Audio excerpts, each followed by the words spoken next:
கிறிஸ்துவுக்கு அன்பான ஆண்டவருடைய பிள்ளைகளே, திருத்துவ ஞாயிற்றுக்கிழமையிலே இணையத்தின் வழியாக இணைந்திருக்கின்ற உங்கள் அனைவரையும் தந்தை, மைந்தன், தூய ஆவியுமாகிய ஒவ்வொரு கடவுளின் பெயராலே இவ்வழிபாட்டிற்கு உங்களை அன்போடு கூட வாழ்த்தி வரவேற்கின்றேன். தலைவணங்கி ஆண்டவர்களுக்கு கொண்டாடுவோமாக. தாயின் கருவிலே பெயர் சொல்லி அடைந்து படைத்து உருவாக்கின தாய்மொழியான கடவுளே, நாங்கள் பாவத்தில் விழுந்து எங்களை மீட்பதற்காக சிலுவை சுமந்து மரித்து 3ஆம் நாள் உயிர்த்தெழுந்த இயேசு கிறிஸ்துவே, எங்களை நாள்தோறும் பண்படுத்தி வழிநடத்தி வருகிற தூய ஆவியானவரே, மூவர் கடவுளே, இந்த வேலைக்காக நாளுக்காக நினைச்சிருக்கிறோம். கோவிட்-19 ஊரடங்கு நிமித்தமாக இல்லங்களிலே அமர்ந்து இணையத்தின் வழியாக வழிபாட்டிலே இணைந்திருக்கின்ற ஒவ்வொரு மக்களுக்காக கொண்டாடுவோம். கடந்த நாட்கள் ஒவ்வொரு நாளிலும் ஒரு திருப்பை எங்களுடைய ஒவ்வொருத்தையும் சூழ்நிலைக்காக நினைச்சிருக்கிறோம். கடவுளே, இந்த மக்களுக்காக கொண்டாடுவோம். வழிபாட்டிற்காக ஒவ்வொரு கடவுளும் எங்கள் மத்தியே இருந்து என்னுடைய வாழ்க்கையை பண்படுத்துவதற்கு காத்திருந்தார்.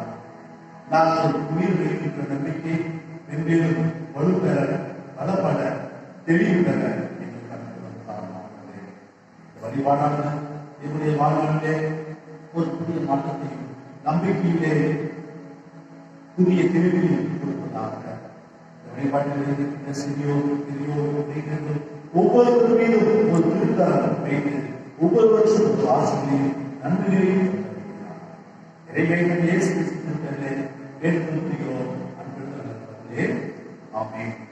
கடவுளின் ஆட்சிக்காக நாம் அனைவரும் இணைந்து நமது பாமாலையிலே 1வது பாமாலை பூலோகத்தாரே ஆவதும் கர்த்தாவின் பதிவுகள் என்ற பாமாலையை அனைவரும் இணைந்து பாடுவதாக. பாமாலையை 9.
காலை மாலை ஆராதனை மரங்களிலே மூன்றாவது ஆராதனை முறைமையை அனைவரும் இணைந்து பின்பற்றுவோமாக.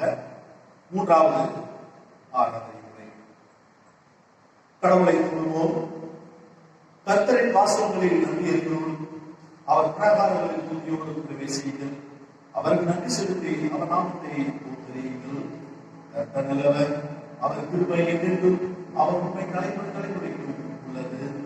நம்மை உண்டாக்கின கர்த்தர் முன்பாக நாம் பணிந்து குடித்து மனதால் கடவுள் பாருங்கள்.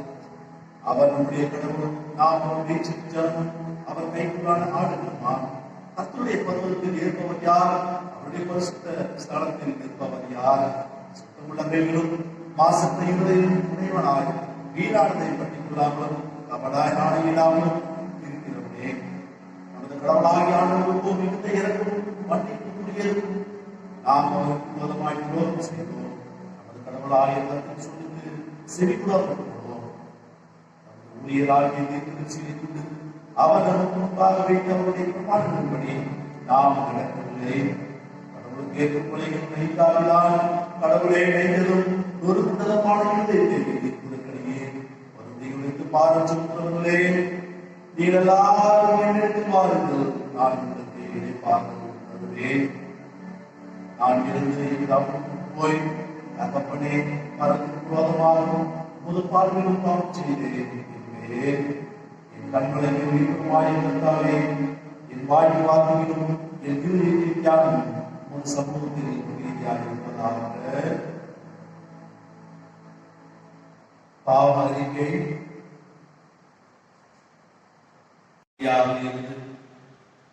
நமது பாவங்களை அறிக்கை செய்வோமாக.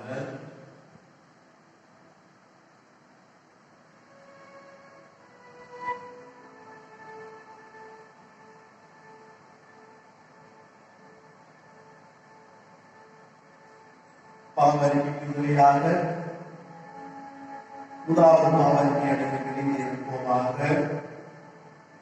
கடவுளை ஒரு திருப்பின்படி அடங்கியிருக்கும் ஒரு இறப்புகளின் பெருக்கத்திற்கு தக்கபடியே என் வீரர்களை அழித்துவிடும். என் அக்கிரமத்தை கழுவியிருக்கும். என் பாவம் வகையை சுற்றுகிறேன். என் வீரர்களை நான் கொடுக்கிறேன். என் பாவம் எப்பொழுதும் எனக்கு முன்பாக இருக்கிறது. கடவுள் ஒருவருக்கே விரோதமாக நான் பாவம் செய்து முழு பார்வையில் தீமையாகிறேன். கடவுளே, சுத்த இதயத்தை எங்களை சிருஷ்டியும் நிலைகளமான ஆவியை உள்ளதிலே கொடுக்கிறேன். சந்தோஷத்தை திருப்பம் எனக்கு பாருங்கள். உற்சாகமான ஆவியை என்னை காரணங்களை செய்யும். ஆமென். இரக்கமுள்ள ஆண்டவரே, உம்மிடத்தில் விசுவாசமாயிருக்கிற மக்களாகிய நானும் சகல பாவங்களும் அதை சுத்திகரிக்கப்படுவதற்கும் அமைதலான மனதோடைய ஊழியம் செய்வதற்கும் எங்களுக்கு பாவம் மன்னிப்பையும் சமாதானத்தையும் அருள் செய்ய வேண்டும் என்று எங்கள் ஆண்டவராகிய இயேசு கிறிஸ்து மூலம் வேண்டிக் கொள்கிறோம். ஆமென். திருமறை பாடங்கள் படிக்க கேட்போம். வாசிக்க வேண்டிய நிருப வாக்கியம்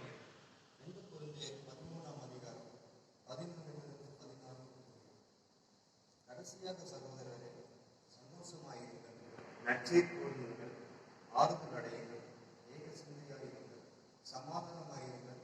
அப்பொழுது அன்புக்கும் சமாதானத்துக்கும் காரணமாக உங்களோட கூட இருப்பார். ஒருவரை ஒருவர் பரிசுத்தோடு வாழ்வுங்கள். பரிசுத்தமானவர்கள் எல்லாரும் உங்களுக்கு வாக்குறுதி சொல்கிறார்கள். கர்த்தராகிய இயேசு கிறிஸ்துவினுடைய கிருபையும் தேவனுடைய அன்பும் பரிசுத்த ஆவியுடைய ஐக்கியமும் உங்கள் அனைவரோடு கூட இருப்பதாக. ஆமென். கிறிஸ்துவிலே மாற்றி வாசிக்க வேண்டிய நற்செய்தி வேதபாடம் பரிசுத்த மத்தேயு எழுதின சுவிசேஷம் 28ஆம் அதிகாரம் வசனங்கள் 16 முதல் 20 வரை. 11 சீஷர்களும் கலிலேயாவிலே இயேசு தங்களுக்கு குறித்திருந்த மலைக்கு போனார்கள். அங்கே அவர்கள் அவரை கண்டு பணிந்து கொண்டார்கள். சிலரோ சந்தேகப்பட்டார்கள். அப்பொழுது இயேசு சமீபத்தில் வந்து அவர்களை நோக்கி, வானத்திலும் பூமிக்கும் சகல அதிகாரமும் எனக்கு கொடுக்கப்பட்டிருக்கிறது. ஆகையால் நீங்கள் புறப்பட்டு போய் சகல ஜாதிகளையும் சீஷராக்கி பிதா, குமாரன், பரிசுத்தாவின் நாமத்திலே அவர்களுக்கு ஞானஸ்நானம் கொடுத்து, நான் உங்களுக்கு கட்டளையிட்ட யாவையும் அவர்கள் கைக்கொள்ளும்படி அவர்களுக்கு உபதேசம் பண்ணுங்கள். இதோ உலகத்தின் முடிவு பரியந்தம் சகல நாட்களிலும் நான் உங்களுடனே கூட இருக்கிறேன் என்றார். ஆமென். வாசிக்க வேண்டிய நற்செய்திக்கான வாசித்தாயிற்று.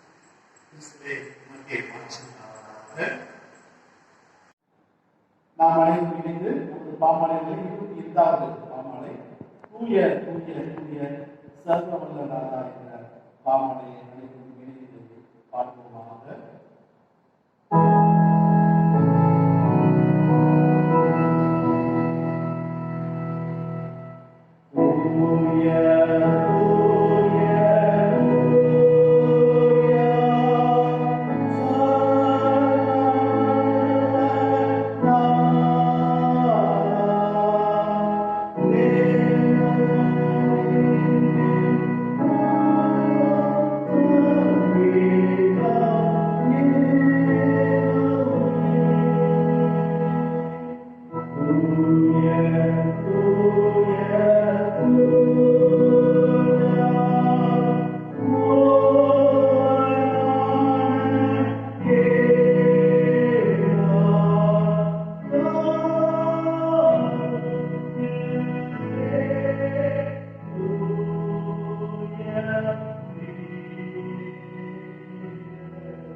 மீண்டுமாக கடவுளுடைய திருவார்த்தைக்கு நேராக உங்களை அன்போடு கூட வாழ்த்தி வரவேற்கின்றேன். இன்றைய நாளிலே திருத்துவ ஞாயிறை நாம் கொண்டாடுகின்றோம். ஆகவே இந்த நாளிலே நாம் சிந்திக்கும்படியாக தென்னிந்திய திருச்சபை மாவட்டம் நமக்கு கொடுத்திருக்கிற தலைப்பு We believe in the triune God. We believe in the triune God. மூவரு கடவுளை நம்புகிறோம் என்கிற தலைப்பிலே நாம் இன்றைக்கு சிந்திக்கலாம். ஆகவே இந்த தலைப்பில் சார்ந்து திருமறை வார்த்தையின் வழியாக ஆண்டவரோடு பேசும்படியாக ஒரு வினாடி தலைவனுக்கு ஆண்டவர் நோக்கி கொண்டாடுவோமாக. தந்தை மைந்தன் தூய ஆவியுமாகிய மூவரு கடவுளே, நோய் வேளையிலே திரியேக கடவுளை குறித்ததாக நாம் சிந்திக்கும் பொழுது ஆண்டவர் தாமே திருத்துவ கடவுளின் செயல்பாட்டை குறித்து எங்களுக்கு வெளிப்படுத்தியிருந்தோம். ஆண்டவரே, அடியுடைய வாயில் வார்த்தைகளும் இதை கேட்டுக்கொண்டிருக்கின்ற ஒவ்வொருவருடைய உள்ளத்தின் சிந்தனைகளும் உமது சமூகத்திலே ஏற்புடையவாய் இருப்பதாக. ஆமென். அன்பானவர்களே, திருத்தவம் என்பதை குறித்ததான நேரடியான சிந்தனை, நேரடியான தகவல் திருமறையிலே இல்லை. திருத்துவம் என்கிற வார்த்தையும் திருமறையிலே காணப்படுவதில்லை. ஆனால் திருத்துவத்தை தேடி வளர்க்கும் கருத்துக்கள் அநேகம் திருமறையில அடங்கி கிடக்கின்றன. உதாரணத்துக்கு, என் பெயரால் தந்தை அனுப்ப போகிற தூய ஆவியாராம் துணையாளர் உங்களுக்கு அனைத்தையும் தருவார், நான் கூறிய அனைத்தையும் உங்களுக்கு நினைவூட்டுவார். யோவான் 14:26 என் பெயரால் தந்தை அனுப்ப போகிற தூய ஆவியாராம் துணையாளர். அதாவது இயேசு கிறிஸ்துவியாக சொல்கிறார், என் பெயரால், இயேசு கிறிஸ்துவின் பெயரால் தந்தை அனுப்ப போகிற தூய ஆவியாராம் துணையாளர் என்கிற பதத்தை இங்கே இயேசு கிறிஸ்து பயன்படுத்துகிறார். இங்கே ஒவ்வொரு கடவுளுடைய சிந்தனைகள், திருத்துவத்தை பேணி வளர்க்கும் கருத்துக்கள் இங்கே காணப்படுகிறது. அதே போல நீங்கள் போய் எல்லா மக்களிடத்தையும் சீடராக்குங்கள், தந்தை, மைந்தன், தூய ஆவியின் திருப்பெயராலே அவர்களுக்கு திருமுழுக்கு கொடுங்கள் என்று மத்தேயு 28வது அதிகாரம் 19வது வசனத்திலே படிக்கின்றோம். இங்கேயும் தந்தை, மைந்தன், தூய ஆவி என்கிற திருத்துவ நிலை. அடுத்தாக பார்க்கிற பொழுது ஆண்டவர் இயேசு கிறிஸ்துவின் அருளும் கடவுளின் அன்பும் தூய ஆவியாரின் நட்புறவும் உங்கள் அனைவரோடும் இருப்பதாக என்று 2 13வது அதிகாரம் 14வது வசனத்திலே படிக்கிறோம். இந்த வசனங்களெல்லாம் பார்க்கும் பொழுது திருத்துவத்தினுடைய அந்த சித்தாந்தங்கள், திருத்துவத்தின் செயல்பாடுகள் இங்கே காணப்படுகிறது. ஒவ்வொரு கடவுள் திருத்துவம் என்றால் ஒன்றுதான். இப்படியாக புனித அகஸ்டின் என்கிற திருச்சபை தந்தைய திருத்துவத்தை குறித்து சிந்தனையோடு கடற்கரை ஓரமாக நடந்து செல்கிறார். திருத்துவத்தை நாம் எப்படி விலகிக் கொள்வது, இந்த ஒவ்வொரு கடவுளை குறித்து அவருடைய செயல்பாடுகளை குறித்து நாம் எப்படி விலகிக் கொள்வது என்கிற சிந்தனையோடு கடற்கரை ஓரமாக நடந்து சென்று வருகிறார். அப்பொழுது ஒரு சிறுவன் அங்கே ஒரு சிறிய குழியை கூட்டி கடல் நீரையெல்லாம் அந்த குழியிலே கொண்டு வந்து நிறுத்துவதாக தன்னுடைய கரங்களிலே கடல் நீரை அள்ளிக்கொண்டு அந்த குழியிலே ஊட்டிக் கொண்டிருக்கிறார். அப்பொழுது தூய அகஸ்டின் அவர் அந்த சிறுவனை பார்த்து கேட்கிறார், தம்பி, இங்க என்ன செய்து கொண்டிருக்கிறாய் என்று கேட்டவுடனே, இந்த கடலில் இருக்கக்கூடிய நீரையெல்லாம் அந்த குழியிலே நிறுத்துகிறேன் என்று சொன்னாராம். அப்பொழுது இது எப்படி உன்னால் முடியும் என்று தூய அகஸ்டின் கேட்டுக் கொண்டிருக்கும் பொழுது இப்படியாக உணர்த்தப்பட்டால், இதையே உன்னால் உணர முடியவில்லையே, ஒவ்வொரு கடவுள் திருத்துவத்தின் குழியில் எப்படி உணர முடியும் என்பதை அவர் உணர்த்தப்பட்டாராம். அன்பானவர்களே, திருத்துவம் என்பது நமக்கு ஒரு விலகிக் கொள்ளாத ஒரு செயல்பாடாக இருக்கிறது. இருப்பினும் கூட திருமறையிலே தந்தை, மைந்தன், தூய ஆவி ஒவ்வொருவரும் இணைந்து செயல்பட்ட காரியங்களை நாம் இன்றைக்கு சிந்திக்கலாம். இப்பொழுது ஒரு வார்த்தையை உங்கள் முன்பதாக வைக்கின்றேன். என்ன வார்த்தை? தப்பறை. அதாவது தப்பறை என்றால் கிறிஸ்தவத்தின் உண்மையான நம்பிக்கைகளுக்கு முரணாக குழப்பத்தை ஏற்படுத்தும் தவறான போதனைகளை நாம் தப்பறை என்கிறோம். அதாவது ஆண்டவராக இயேசு கிறிஸ்து விண்ணுக்கு எடுத்துக்கொள்ளப்பட்ட பிற்பாடாக 1ஆம் நூற்றாண்டு, 2ஆம் நூற்றாண்டு, 3ஆம் நூற்றாண்டு காலகட்டங்களிலே இந்த ஒவ்வொரு கடவுளை குறித்ததான தவறான கொள்கைகள் பரப்பப்பட்டது. அதைத்தான் தப்பறை என்று சொல்கின்றோம். இந்த ஒவ்வொரு கடவுளை குறித்ததான குழப்பத்தை ஏற்படுத்தக்கூடிய சிந்தனைகளுக்கு தப்பறை என்று சொல்கிறோம். முதலாவதாக ஞான உணர்வு கொள்கை என்று உருவானது. 1ஆம் நூற்றாண்டிலே ஞான உணர்வு கொள்கை, கடவுளின் அறியாமை, வெளியேற்றுத்தன்மை உலகம் படைக்கப்பட்டது. இயேசு கடவுளிடமிருந்து வந்ததால் தீமைக்கு உரிதான மனித உடல் கொண்டிருக்கவில்லை என தவறான போதனையை இந்த ஞான உணர்வு கொள்கையினர் போதித்து வந்தார்கள். அதாவது இயேசு கிறிஸ்து மனித உடல் கொண்டிருக்கவில்லை என்கிற தவறான கொள்கையை அவர் போதித்தார். இது ஒரு போதனை. இதற்கு எச்சரிக்கை விடுக்கும் வண்ணமாகத்தான் 1ஆம் நூற்றாண்டின் இறுதி பகுதியிலே 1 யோவான் 4வது அதிகாரம் 1வது 2வது வசனத்தை இப்படியாக இந்த நிருபத்தை எழுதினவர் எழுதி வைக்கின்றார். இயேசு கிறிஸ்து மனிதராக வந்தவர் என்ற உண்மையை ஏற்றுக்கொள்ளும் தூண்டுதலே கடவுளிடமிருந்து வருவது என்கிற வார்த்தையை இப்படியாக எழுதி வைக்கிறார். ஆக அந்த ஞான உணர்வு கொள்கையை தவறான குழப்பத்தை ஏற்படுத்திவிட்டார்கள். அடுத்ததாக எபியோனிசிசம், எபியோனைக்ஸ் என்கிற பிரிவினர் இப்படியான தவறான கொள்கையை பரப்பினார். அதாவது யோசேப்பு மரியா இவருடைய மகன் இயேசு கிறிஸ்து. இந்த இயேசு கிறிஸ்துக்குள் கிறிஸ்து என்கிற தூதர் உள்ளே புகுந்ததால் அவர் கடவுளின் மகனாக தத்தெடுக்கப்பட்டார் என்ற கோரமான ஒரு கொள்கையை அவர் பரப்பினார். அடுத்ததாக தோற்ற கொள்கை. இயேசுவிடம் இறைத்தன்மை மட்டுமே இருந்தது, அவரிடத்திலே மனிதத்தன்மை இல்லை. கிறிஸ்து இறைவன் என்பதால் அவர் மனிதனாக இருக்க முடியாது, கடவுளுக்கு உடல் இல்லை என்கிற தவறான கொள்கையை அவர்கள் பரப்பினார்கள். அடுத்ததாக திருத்துவ கப்பர்கள் 3ஆம் நூற்றாண்டில் தவறான கொள்கை பரப்பப்பட்டது. திருத்துவம் என்ற ஒன்றே இல்லை, தந்தை, மகன், தூய ஆவி என்பவை கடவுளின் வெளிப்பாடுகள் மட்டுமே, மூவரும் சமநிலை கொண்டவர் அல்ல என்ற இப்படியாக கொள்கை பரப்பப்பட்டது. கிபி 2215 லிபியாவைச் சேர்ந்த சபெலியூர் என்ற ஒருவர் ஒரே கடவுள் 3 முகமூடிகளை கொண்டிருக்கிறார், ஒரே கடவுள் 3 முகங்களை கொண்டிருக்கிறார் அல்லது 3 முகமூடிகளை கொண்டிருக்கிறார் என்று அவர் இப்படியாக ஒரு கப்பறையை அவர் சொன்னார். அதற்கு சப்பெல்லியன் கொள்கை என்று பெயர். இப்படியாக திருத்துவத்தை குறித்து ஒவ்வொரு கடவுளை குறித்து தவறான கொள்கையில் பரப்பப்பட்டது என்பதாக கிபி 325 கான்ஸ்டான்டைன் உண்மை விசுவாசத்தை தெளிவுபடுத்த நிசையா நகரில் ஒரு சங்கம் கூட்டப்பட்டது. இந்த நிசையா சங்கத்தில் தான் திருச்சபை தந்தையர்கள் எல்லாம் இணைந்து இந்த 3 கடவுளை குறித்தான உண்மை விசுவாசத்தை அங்கே தெளிவுபடுத்துகிறார்கள். அப்பொழுது அங்கே எழுதப்பட்டதால் நிசையா விசுவாச பிரமாணம். ஒரே கடவுளை நம்புகிறோம், காண்பவை காணாதவை யாவும் படைத்த எல்லாம் வல்ல தந்தை அவரே, கடவுளின் மகனாக பிறந்த ஒரே ஆண்டவர் இயேசு கிறிஸ்துவை நம்புகிறோம், தூய ஆவியாரை நம்புகிறோம் என்கிற இந்த திருத்துவம் சார்ந்த அந்த வார்த்தைகளை இங்கே பயன்படுத்தி இந்த விசுவாச பிரமாணத்திலே எழுதினார்கள். அதன் தொடர்ச்சியாக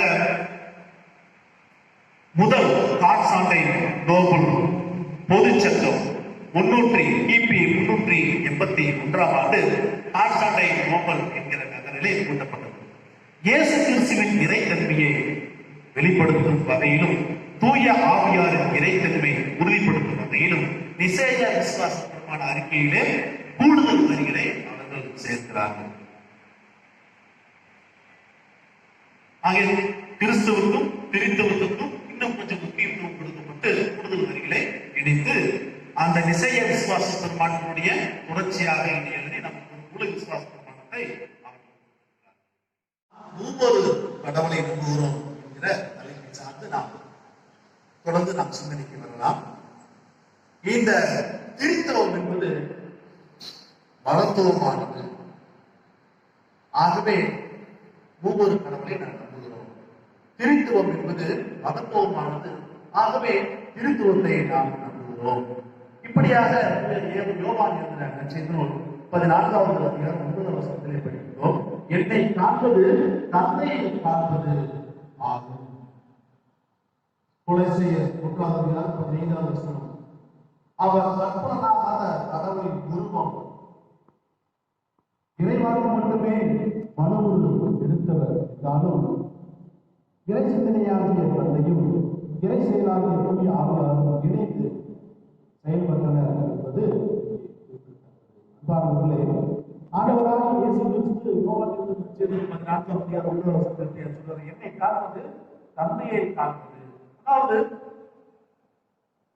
மனுமன் பெற்று மீட்பராக இயேசு கிறிஸ்து உலகத்திலே பிறந்து நலமாடி கொண்டு அநேகருக்கு பல்வேறு நன்மைகளை செய்து வருகிறார். அப்பொழுது இயேசு கிறிஸ்துவிய காலத்திலே வாழ்ந்திராத மக்கள் கண்டிராத கடவுளை தந்தையை இங்கே இயேசு கிறிஸ்து குறிப்பிடுகிறார். என்னை காண்பது தந்தையை காண்பதாகும். ஒருவர் என்னை கண்டுகொண்டால் தந்தையை காண்பதாகும். ஆகவே இது மகத்தானது. ஆக ஒவ்வொரு கடவுளிலே ஒருவரை நாம் கண்டுகொள்கிறோம். தூய ஆவியானவரை, நம்மை வழிநடத்தக்கூடிய தூய ஆவியானவரை நாம் கண்டுகொள்கிறோம். தந்தையை மைந்தரில் கண்டுகொள்கிறோம். மீட்பரை கண்டுகொள்கிறோம். தந்தையில் தூய ஆவியாரை கண்டுகொள்கிறோம். ஆகவே இது மகத்தானது. என்னை காண்பது தந்தையை காண்பதாகும் என்று இந்த மகத்தான சிந்தனையை ஆண்டவராக இயேசு கிறிஸ்து இங்கே எடுத்திருக்கின்றார். ஆகவே திருத்துவம் என்பது மகத்துவமானது. ஆகவே திருத்துவத்தை நாம் குறிப்பாக ஒருவர் வெற்றிடத்தை மற்றொருவர் நிரப்புகின்றனர். தந்தை, மைந்தன், தூய ஆவி, இந்த மூவரில் ஒருவர் இல்லாத அந்த சூழ்நிலையை மற்றொருவர் நிரப்புகின்றனர். தந்தை மகன் மேல் அன்பு கொண்டு அனைத்தையும் அவர் கையில் ஒப்படைத்துள்ளார். யோவான் 3வது அதிகாரம் 35-36 வசனத்தை படிக்கிற பொழுது தந்தை மகன் மேல் அன்பு கொண்டு அனைத்தையும் அவர் கையில் ஒப்படைத்துள்ளார். அதாவது கடவுள் இந்த உலகத்திலே வந்து மனிதனுக்காக சிலுவை மரணத்தை ஏற்று இறந்து 3ஆம் நாள் உயிரோடு எழுந்த அந்த நிகழ்வு தந்தை கடவுளால் அது நடைபெற முடியாது. ஆகவே அந்த பொறுப்பை மகன் மீது கொடுக்கிறார். மகன் மேல் அன்பு வந்து அனைத்தையும் அவர் கையில் ஒப்படைத்து விட்டார். இந்த உலகத்தை மீட்கும் பொறுப்பு உன்னிடம் ஒப்படைக்கிறேன் என்று. ஆகவே தான் போகாமல் தன் மைந்தரை, தன் ஒரே மகனை இந்த உலகத்துக்கு அனுப்பி மீட்பை ஏற்படுத்துகிறார். அடுத்ததாக தந்தை தம் மகனை உலகிற்கு மீட்பராக அனுப்பினார். தான் இல்லாத அந்த வெற்றிடத்தை தன் மகன் வழியாக நிரப்பி விடுகிறார். ஆகவே தந்தை இல்லாத வெற்றிடத்தை மகன் நிரப்புகிறார். அடுத்ததாக நான் மாந்தர் யாவர் மேல் என் நாவியை பொழிந்தருளுவேன். உங்கள் புதல்வியரும் நிறைவாக உரைப்பர். உங்கள் முதியோர் கனவுகளையும் உங்கள் இளைஞர்கள் காட்சிகளையும் காண்பார்கள். அதாவது நான் மாந்தர் யாவர் மீது என் நாவியை ஊற்றுவேன். இப்பொழுது தான் இல்லாத அந்த வெற்றிடத்தை தூயாக நிரப்புவார், அவர் நிரப்புவார் என்று இப்படியாக இந்த வார்த்தை சொல்லப்படுகிறது. என் தந்தை எல்லாவற்றையும் என்னிடம் ஒப்படைத்திருக்கின்றார் என்று தூய மத்தேயு 11:27 படிக்கிறோம். அதே போல யோவான் எழுதின நற்செய்திகளிலும் ஆண்டவராகிய இயேசு கிறிஸ்து சொல்கிறார், நான் போகிறேன், நான் உங்களுக்காக வேறொரு தேற்றவாளனை அனுப்ப போகிறேன். நான் மைந்தராகிய கிறிஸ்து இல்லாத இந்த செயல்பாடுகள் எல்லாம், இனி வரக்கூடிய செயல்பாடுகள் எல்லாம் தூய ஆவியானவர், துணையாளர், தேற்றவாளர் அவர் சந்தித்துக் கொள்வார் என்று இப்படியாக இயேசு கிறிஸ்து வருகின்றார். ஆகவே இந்த மூவரும் ஒருவர் இல்லாத அந்த வெற்றிடத்தை மற்றொருவர் நிரப்பிக் கொள்கிறார்கள். ஆகவே நாம் கவலையின்றி ஒவ்வொரு கடவுளை நம்புகிறோம். ஒருவேளை நம் குடும்பங்களிலே யோசித்து பார்ப்போம். தந்தை செய்ய வேண்டிய வேலையை ஒரு சில நேரத்திலே அம்மா செய்வார்கள். நமக்காக, குழந்தைகளுக்காக.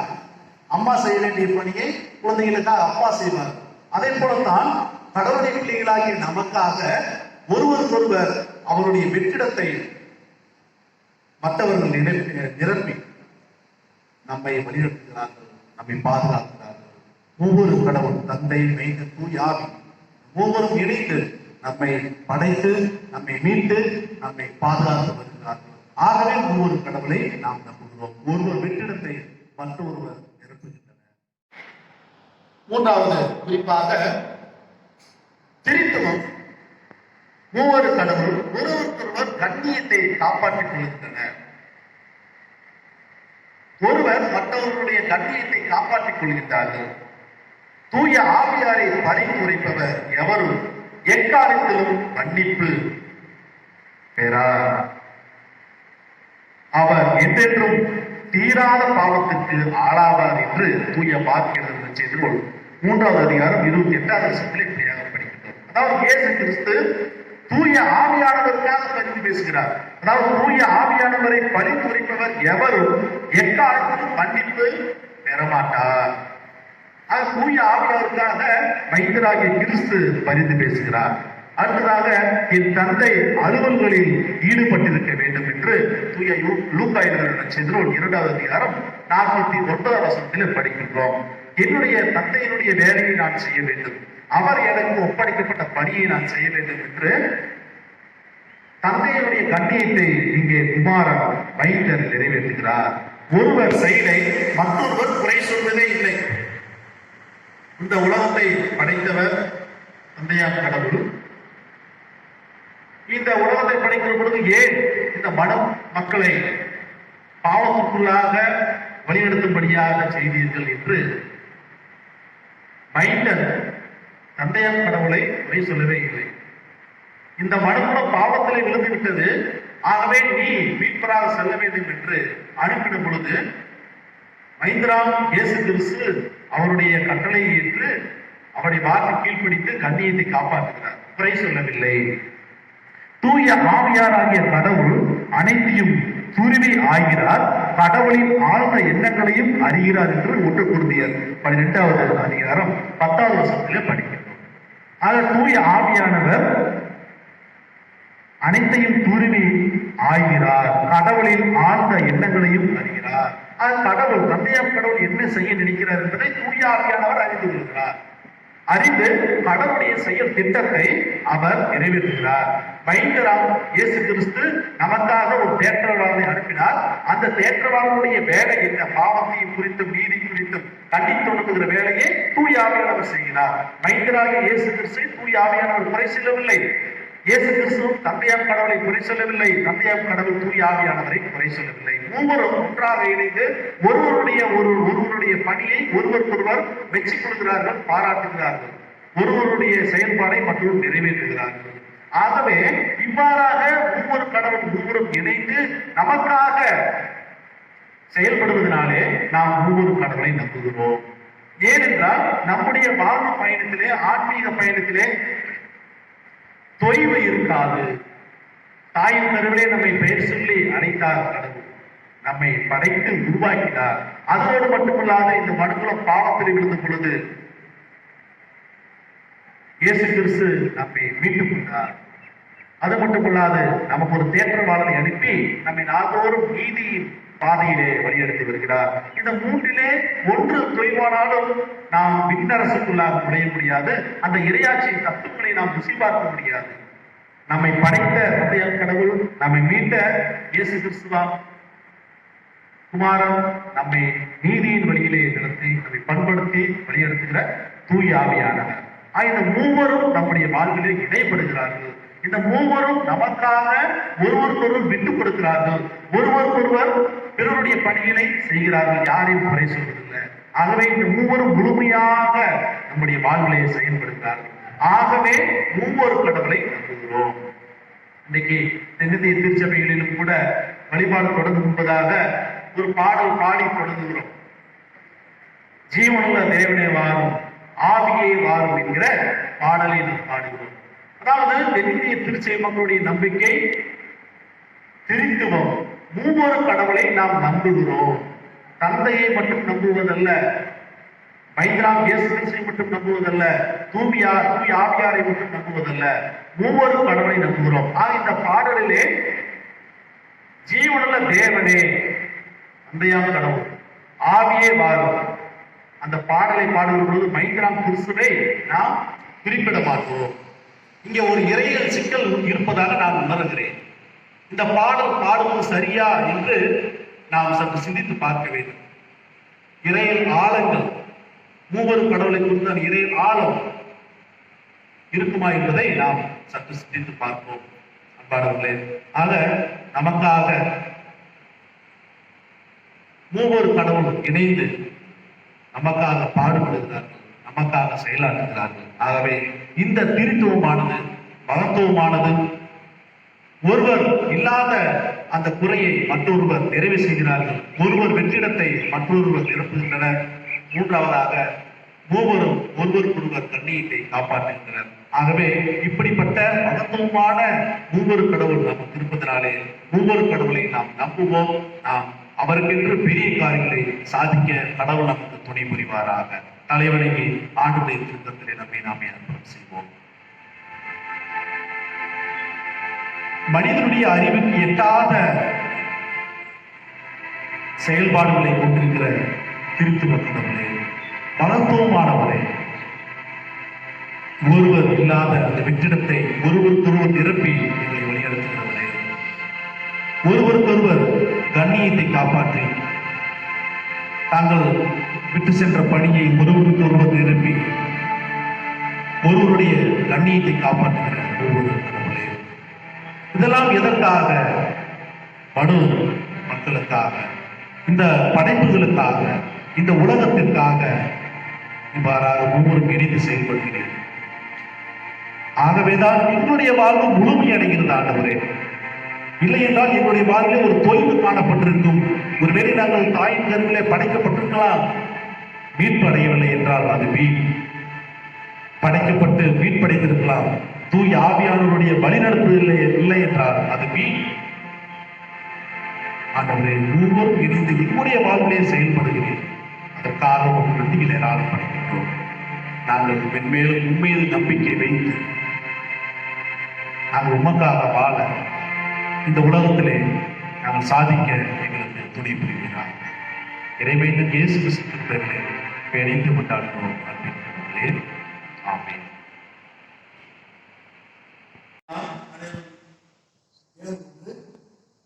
அப்போஸ்தலருடைய விசுவாசத்தை அனைவரும் இணைந்து இருப்போமாக.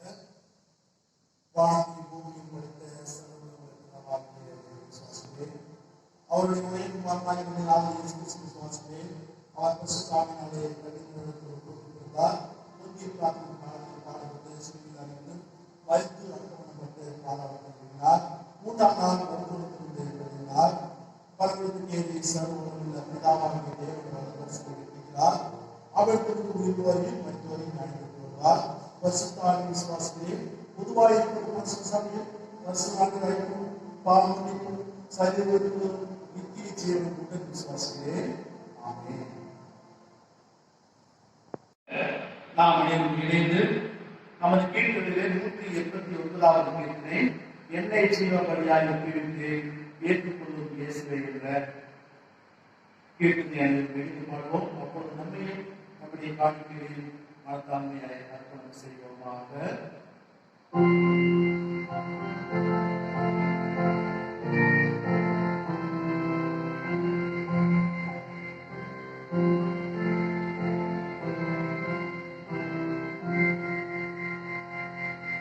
என்னை ஜீவபலியாய் ஒப்புவித்து ஏற்றுக்கொள்ளும் இயேசுவே, அன்னை தந்தை உந்தம் சன்னதியில் முன்னின்று, அன்னை தந்தை உந்தம் சன்னதியில்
நாம் படைத்த காணிக்காக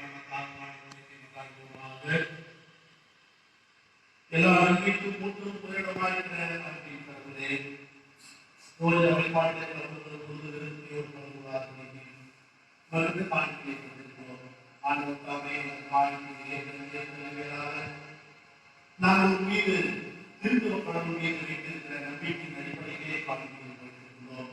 ஆண்டவரே இந்த காணிக்கை ஒரு திருச்சபை வளர்ச்சிக்கு உயிரின் வளர்ச்சிக்கு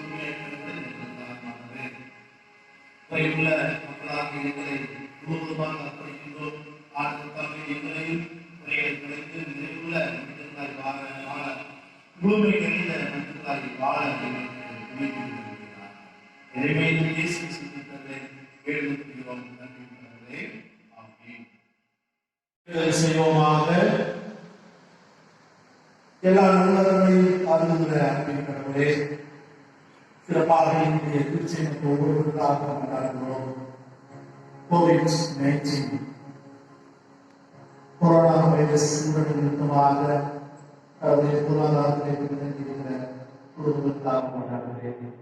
கடவுள் தாமே அவருடைய பொருளாதாரத்தை சந்தித்தவர்கள் பணி வாய்ப்பின்றி உழைக்கின்ற வாய்ப்பின்றி ஆண்டவரே இல்லத்திலே இருக்கின்ற வேலையிலே ஒருவேளை பொருளாதாரம் கடவுளே தங்களுக்கு போதுமானதாக இல்லாமல் இருக்கலாம். ஆண்டவர் தாமே அவருடைய நேர்மையை சந்தித்த பொருளாதாரத்தை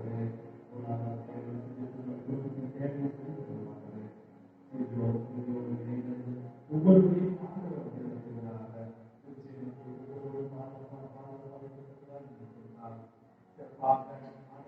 கொரோனா வைரஸ் இந்த உலகத்தை விட்டு அதை விரைவாக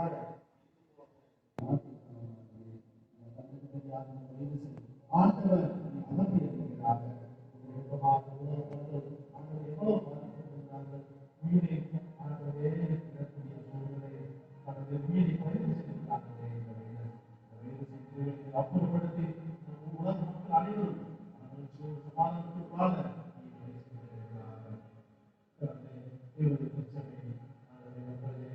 ஒவ்வொரு கொண்டாடுவே விளைவினாலே பாதிக்கப்பட்ட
தாயை கருவிலை நம்மை பெயர் சொல்லி அழைத்து நம்மை படைத்து உருவாக்கின கடவுளுடைய அன்பு நமக்கு பாவம் மன்னிப்பாக வீட்டை வழங்கின வைத்ராம் இயேசுடைய அன்பு நம்மை நாள்தோறும் வீட்டின் பாதையிலே தரப்பிடித்து வருகின்ற தூய ஆவியானவரை நம்மை ஏற்றும் ஏற்று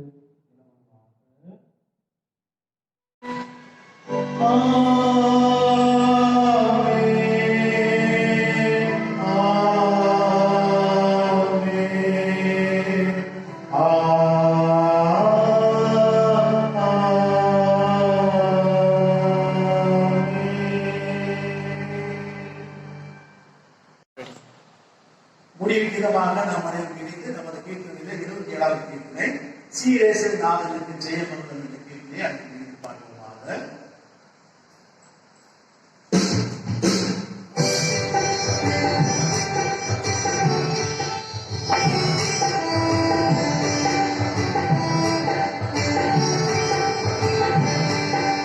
சீரேசு நாதனுக்கு ஜெயமங்கலம்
கொடுப்பாராக. அவர்கள் ஆதரவு கொடுப்பாராக. சமாதானத்தினை சென்று வருகிறோம்.